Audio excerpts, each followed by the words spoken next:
The notification blinked once, a single, unassuming pulse on my phone's screen. It was from an unknown number, but the contact name was simply me. The message contained just one word: run. I laughed it off. A prank, probably. Some clever bit of spoofing. I tossed the phone onto my sofa and went to the kitchen to grab a beer. As I popped the cap, my phone buzzed again. Same contact. The message now read, "Wrong choice, run." A shiver, cold and sharp, traced its way down my spine. I walked back into the living room, my heart starting to thrum a nervous beat against my ribs. I picked up the phone. Wrong choice? What did that even mean? I decided to test it. I walked to my front door, my hand hovering over the deadbolt. Should I leave, obey the strange message, or stay put? I hesitated, then dropped my hand. I wasn't going to be scared out of my own apartment by a stupid text. Buzz. They're close, run. My breath hitched. They? Who's they? This was getting too specific, too real. My mind raced. Okay. If leaving the apartment was the right move, where would I go?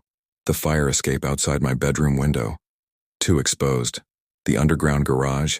A potential trap. My eyes darted around the room, searching for an answer, for an escape I couldn't see. Every second I wasted felt like a lifetime. Buzz. Too late. They know you're here.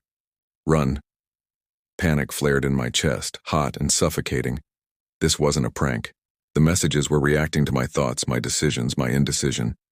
It was a play-by-play of my own impending doom, delivered by myself? From the future? It sounded insane, but the vibrating phone in my hand felt terrifyingly real. My future self was trying to save me, and I was failing him. I had to move. Now. Not the front door. Not the fire escape. The service elevator at the end of the hall. It was rarely used, mostly for maintenance. It was a long shot, but it was my only shot. I grabbed my keys, stuffing my phone into my pocket without looking at it. I didn't want to see the next update. I didn't want to know how little time I had left. I cracked open my apartment door, peering into the empty hallway. It was eerily quiet.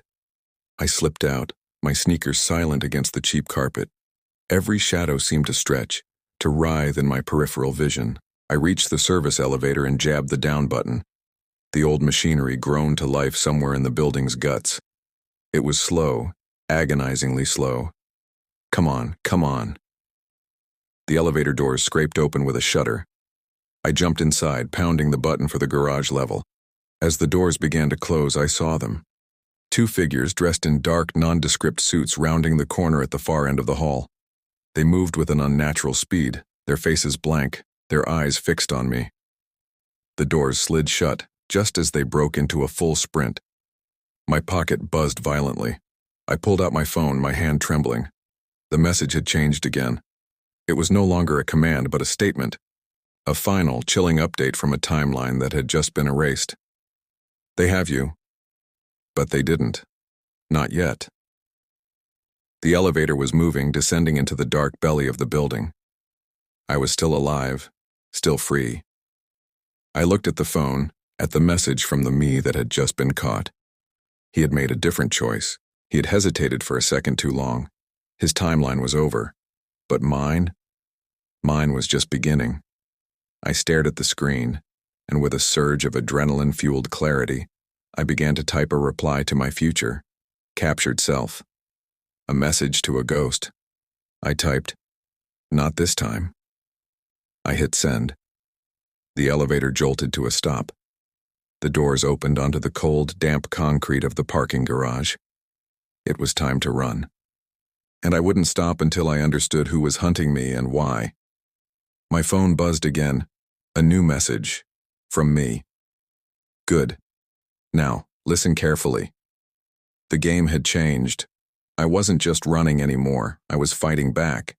And I had a guide from the future. A ghost in the machine who had already paid the price for every mistake I was about to make. This was a second chance bought with a life that was already lost. I wouldn't waste it. Thank you so much for joining me on this journey.